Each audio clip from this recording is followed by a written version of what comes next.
Kami lanjutkan informasi di Kompas Petang, Saudara. Menteri Luar Negeri Amerika Serikat Marco Rubio menegaskan Presiden Donald Trump lebih memilih menyelesaikan masalah dengan Iran melalui negosiasi dibandingkan perang. Negosiasi itu termasuk bila pemimpin tertinggi Iran, Ayatollah Ali Khamenei, ingin menemui Trump.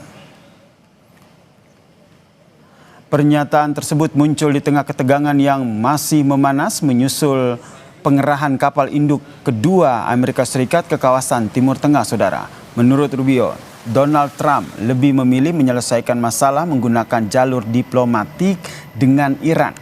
Menanggapi pernyataan tentang pengerahan kapal induk Amerika Serikat kedua ke Timur Tengah, Rubio menegaskan Amerika Serikat tidak akan pernah membiarkan Iran memiliki senjata nuklir yang menurutnya merupakan ancaman bagi Amerika Serikat, Eropa, dan juga keamanan global. I'm not going to talk about attacks on Iran or anything of that nature because the president's made clear he prefers diplomacy and an outcome of negotiated settlement. Now, we're talking about negotiations. We are focused on negotiations. That's what we're focused on. The president's made that clear. If that changes, it'll be obvious to everyone, and obviously whatever the law requires us to do, we'll do. Presiden Iran menegaskan kembali bahwa negaranya tidak berupaya mengembangkan senjata nuklir, Saudara. Namun ia menegaskan negaranya tidak akan menyerah pada tuntutan berlebihan terkait dengan program nuklirnya.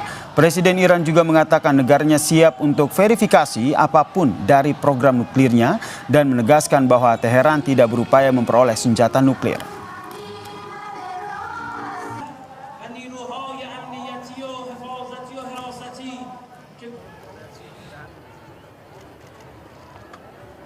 در همین جریاناتی که دشمن تلاش میکرد علیه ما توطئه کنه و یا تجاوزی راه بندازه، همین کشورهای اسلامی بودن یکی پشت سر هم دیگری با ما تماس میگرفتن و دغدغه هاشون رو میگفتن، موضعش خودشون رو اعلام میکردن. از رئیس جمهور محترم ترکیه و از وزیر خارجه‌اش قدردانی میکنیم. Sementara itu, Saudara, Perdana Menteri Israel Benyamin Netanyahu menyatakan setiap kesepakatan nuklir antara Amerika Serikat dan Iran harus memastikan bahwa seluruh fasilitas nuklir Iran dibongkar, termasuk pembatasan program balistik Iran. Pernyataan ini muncul saat Menteri Luar Negeri Iran bertolak ke Swiss untuk putaran kedua perundingan nuklir dengan Amerika Serikat. Perundingan ini diharapkan dapat mencari jalan keluar dari kebuntuan yang telah berlangsung lama.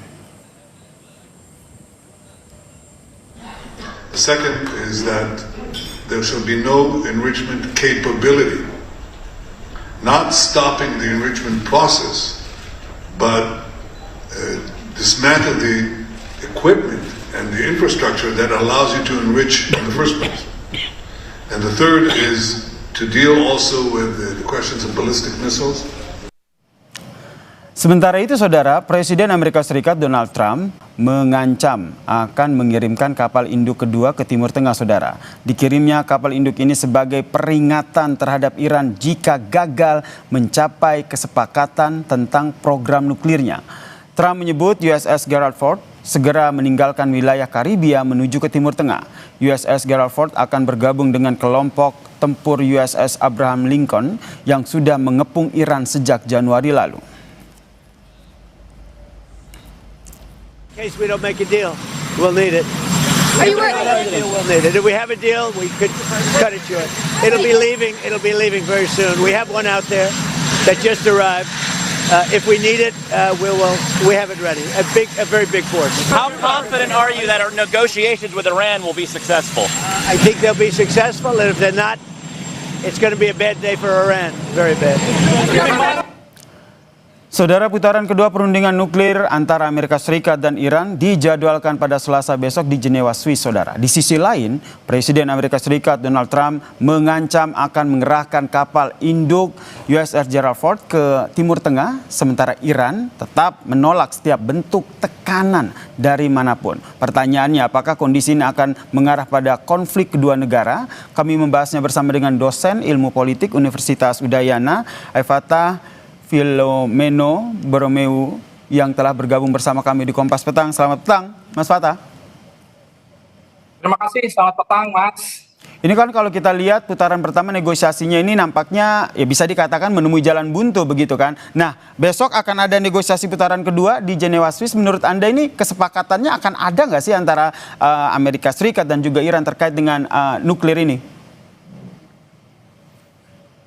Baik, tentu ini adalah satu pertanyaan yang sangat fundamental ya untuk melihat dan juga membaca eskalasi hari ini terkait dengan situasi Iran. Kita mesti melihat format yang dikirimkan Amerika Serikat untuk nanti mengikuti diplomasi bersama Menteri Pertahanan dari Iran itu sendiri, yaitu adalah Jared Kushner dan juga Steve Witkoff yang notabene bukanlah diplomat murni. Harapannya agar nanti ada pendekatan secara transaksional ya yang dilakukan oleh kedua belah pihak. Dan sebenarnya inilah yang diharapkan oleh Trump terjadi begitu. Tetapi ini tidak diharapkan begitu sangat baik oleh Israel itu sendiri. Mereka menganggap bahwa penghapusan senjata nuklir atau pengayaan nuklir milik Iran ini adalah sesuatu yang sangat eksistensial. Saya mohon maaf tadi terkait dengan Menteri Luar Negeri ya yang kirim oleh Iran ke sana.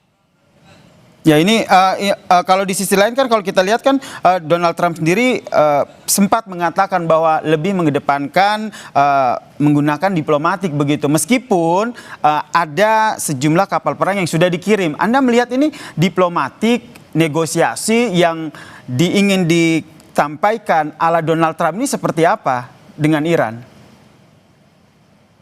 Baik, untuk memahami Donald Trump, kita harus sedikit banyak melihat bagaimana Donald Trump berpikir ya. Dan kalau kita membaca buku dari The Art of Deal Donald Trump, dan juga hari ini yang menerapkan satu doktrin dalam diplomasi madman teori ya. Jadi mereka memaksa secara maksimum untuk tunduk pada hegemoni yang dilakukan atau diplomasi yang dilakukan atau keinginan diharapkan oleh Amerika Serikat. Ya memang ini ibaratnya diplomasi tapi dengan senjata yang terkokang di atas kepala. Ini yang menyebabkan Iran juga sulit untuk mengatakan kesepakatan dengan Iran itu sendiri karena didesak oleh Israel dan juga didesak oleh koalisi-koalisi yang berharap agar harus ada strategic victory dan kemenangan secara penuh di wilayah Mediterranean. Dan ini adalah satu tanda-tanda yang mungkin sulit untuk terwujud, tetapi kita bisa melihat nanti apa yang terjadi ke depannya esok. Karena kalau kita lihat secara kacamata awam begitu kan, ini diplomasi tapi di bawah tekanan. Kita lihat ini Trump mengancam dengan mengirimkan kapal induk lagi. Begitu di sisi lain, Iran sendiri berulang kali menegaskan bahwa sebenarnya negaranya tidak memiliki program nuklir. Ini menurut Anda arahnya akan kemana? Ya, arah yang paling utama adalah bagaimana nanti ke depannya semoga eskalasi terkait dengan jalan buntu ini tidak muncul ya nanti dalam opsi-opsi yang ada dan tidak ada opsi militer yang digunakan. Tetapi Iran sendiri itu sudah mempersiapkan diri untuk melakukan pertahanan secara penuh dan mempersiapkan strategi perang regional apabila situasi cukup buruk. Dan penebalan yang dilakukan ini juga sebagai langkah untuk melindungi kawasan dari situasi perang dan terutama untuk melindungi Israel itu sendiri. Tetapi harapan besarnya adalah nanti ketika kedua belah pihak sudah bertemu ada win-win solution. Tetapi mungkin yang akan sangat realistis terjadi adalah win-lose solution begitu. Iran mungkin karena dipaksa untuk melakukan regime change dan kita bisa melihat bahwa sudah ada kedatangan Pangeran Pahlavi ya waktu pertemuan di Munich ini kan sebagai tanda bahwa seolah-olah sudah ada satu dukungan besar dari dunia bahwa Iran memang harus berubah dan eskalasi konflik bisa ditekan begitu. Oke, ini masih dalam negosiasi begitu kan, nanti dilaksanakan besok. Terakhir, menurut Anda nih akan seperti apa? Apakah nanti akan ada adu militer atau nanti akan ada perang lain seperti perang narasi atau perang cyber? Ya, perang cyber sudah terjadi terus-menerus. Kita bisa melihat bagaimana angkatan siber dari Iran sendiri juga bahkan mereka sudah memiliki teknologi baru. Cina juga sudah mengirimkan berapa radar-radar baru yang bisa melacak pesawat F-35. Terus juga kita bisa melihat bagaimana Amerika melakukan intercept untuk mencegah pembelian minyak yang dilakukan oleh Cina. Secara politik juga masih naik turun. Tetapi kita bisa melihat bahwa sebenarnya tujuan utama dari ini semua untuk show of force. Amerika Serikat juga ingin menunjukkan bahwa kami memiliki segalanya dan kami akan sangat siap dan opsi terburuknya adalah menggunakan militer dan decapitation strike seperti yang dilakukan terhadap Venezuela. Kita nantikan ya bagaimana negosiasi kedua yang akan dilaksanakan esok di Jenewa, Swiss. Terima kasih Mas Aifata Filomeno Borromeo Duarte selaku dosen ilmu politik Universitas Udayana telah bergabung bersama kami di Kompas Petang. Salam sehat. Salam sehat, terima kasih. Usai jeda saudara, Kompas Petang akan hadir dengan informasi Presiden Prabowo Subianto bertolak ke Amerika Serikat untuk bertemu dengan